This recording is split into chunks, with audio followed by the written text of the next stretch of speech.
వైసీపీలో అభ్యర్థుల ఎంపిక నుంచి సోషల్ మీడియాలో ప్రచారం వరకు అన్ని తామై నడిపించిన ఐపాక్ ను ఆ పార్టీ ప్యాక్ చేసినట్లేనా?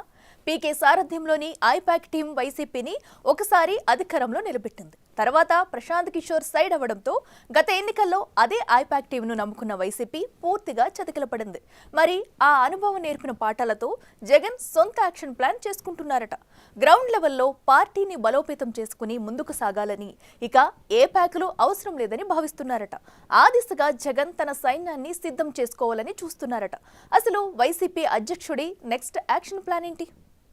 మనం సరైన పద్ధతిలో మనం పనిచేయక, ప్రజల్లో మన గ్రాఫ్ సరిగ్గా లేకపోతే మనం ప్రతి ఒక్కళ్ళం కూడా అడుగులు ముందుకు వేసేది మన గ్రాఫ్ పెంచుకునే దానికోసం అడుగులు ముందుకు వేయాలి. రాజకీయ వ్యూహకర్త ప్రశాంత్ కిషోర్ నేతృత్వంలో వైసీపీని 2019లో అధికారంలోకి తీసుకొచ్చింది ఐపాక్ టీం. ఆ తర్వాత పీకే ఆ సంస్థ నుంచి బయటకు వెళ్లటంతో రిషిరాజ్ సింగ్ సారథ్య బాధ్యతలు తీసుకున్నారు. ప్రశాంత్ కిషోర్ ఉన్నప్పుడు ఐపాక్ వర్క్ స్టైల్ ఓ రకంగా ఉంటే, రిషిరాజ్ సింగ్ చేతికొచ్చాక మరో రకంగా మారిపోయింది. వైనాట్ 175 నినాదంతో వైసీపీని ఎన్నికలకు తీసుకువెళ్లిన ఆ సంస్థ వ్యూహాలు పూర్తిగా విఫలమై వైసీపీ గత ఎన్నికల్లో బొక్కబోర్లా పడింది. వైసీపీకి జస్ట్ 11 సీట్లు మాత్రమే రావటానికి ఐపాక్ అత్యుత్సాహంతో చేసిన క్యాంపెయిన్లే కారణమనే అభిప్రాయాలు కూడా వైసీపీ కీలక నేతలు సహా పార్టీ శ్రేణుల నుంచి వినిపిస్తున్నాయి.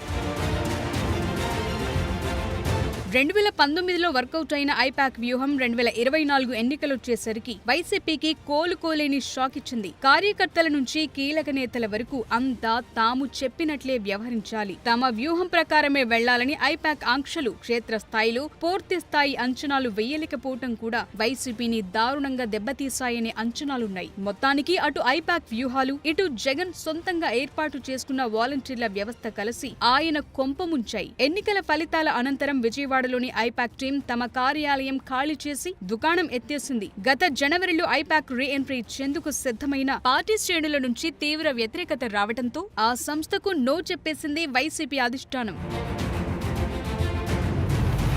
కూటమి ప్రభుత్వం ఏర్పడి ఏడాదికి పైగా గడిచిపోయింది. వైసీపీ కార్యకర్తలు గత వైసీపీ ప్రభుత్వ హయాంలో మంత్రులుగా పనిచేసిన వారి నుంచి మాజీ ముఖ్యమంత్రి జగన్ వరకు అందరినీ వరుస కేసులు ఉక్కిరిబిక్కిరి చేస్తున్నాయి. అయితే పార్టీ అధ్యక్షుడు జగన్ ఎక్కడ పర్యటనలకు వెళ్లినా భారీగా పార్టీ శ్రేణుల తరలింపుతో హడావిడి చేస్తున్నారు. దీనికి జగన్ గట్టి వ్యూహమే కారణమని భావిస్తున్నారు. ఫలితాల అనంతరం వెంటనే బౌన్స్ బ్యాక్ అయిన జగన్ మొదటి నెల నుంచే వ్యూహం మార్చారు. ఉమ్మడి జిల్లాల ప్రాతిపదికన సమావేశాలు నిర్వహించారు.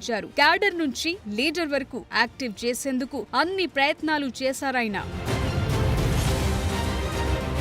వైసీపీలో తొలిసారి పీఎస్సీ పేరుతో జంబో కార్యవర్గాన్ని ఏర్పాటు చేశారు. జిల్లా కమిటీల నుంచి అనుబంధ సంఘాల వరకు నియామకాలు పూర్తి చేసే పనిలో పడ్డారు. దాంతోపాటు అనుబంధ విభాగాలపై పూర్తి ఫోకస్ పెట్టారు. పార్టీ ఆర్గనైజేషన్ స్ట్రక్చర్ పై సీరియస్ గా దృష్టి పెట్టారు. బూత్ లెవెల్ నుంచి రాష్ట్ర స్థాయి వరకు అన్ని నియామకాలు పూర్తి చేయనున్నారు. పార్టీకి సంబంధించిన రాష్ట్ర, జిల్లా కమిటీలతో పాటు 30 అనుబంధ సంఘాలను ఫుల్ యాక్టివ్ చేసే ప్రయత్నం చేస్తున్నారు. గ్రామ, మండల స్థాయి నుంచి అన్ని కమిటీల్లో నియామకాలు పూర్తయితే 14 లక్షల నుంచి 18 లక్షల మంది జగన్ సైన్యం సిద్ధమవుతారని అంచనా వేస్తోంది వైసీపీ. అనుబంధ విభాగాలు, కమిటీల నియామకాలు త్వరితగతిన పూర్తి చేసి పార్టీని ఫుల్ స్వింగ్ లోకి తీసుకురావాలని జగన్ భావిస్తున్నట్లు కనిపిస్తున్నారు. ప్రతి నియోజకవర్గంలోనూ లక్షల మంది మన మీద ఆధారపడి రాష్ట్ర కార్యవర్గం పటిష్టంగా ఉంటే బలంగా ప్రజల్లోకి పార్టీ ఇమేజ్ తీసుకెళ్లొచ్చని అంచనా వేస్తోంది వైసీపీ. అప్పుడు ఫైనల్ గా ఎన్నికల్లో వైసీపీ అభ్యర్థులు విజయం సాధిస్తారని లెక్కలిస్తోంది. గ్రౌండ్ లెవెల్ పునాదులు గట్టిగా ఉంటే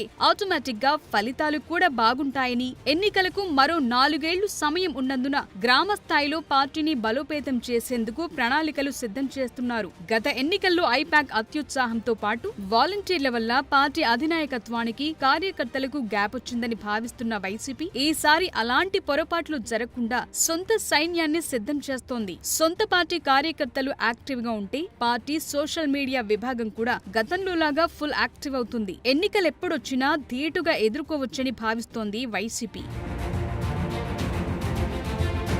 మరి పార్టీ లెక్కలు వచ్చే ఎన్నికల్లో ఆ పార్టీని అధికారంలోకి తీసుకొస్తాయా? బయటి వారిని నమ్ముకోవటం కంటే సొంత పార్టీ కార్యకర్తలను నమ్ముకోవటం మేలన్న ఆ అభిప్రాయం సరైందేనా? జగన్ సైన్యం ఆ పార్టీకి ఎంతవరకు ప్లస్ అవుతుందనేది చూడాలి.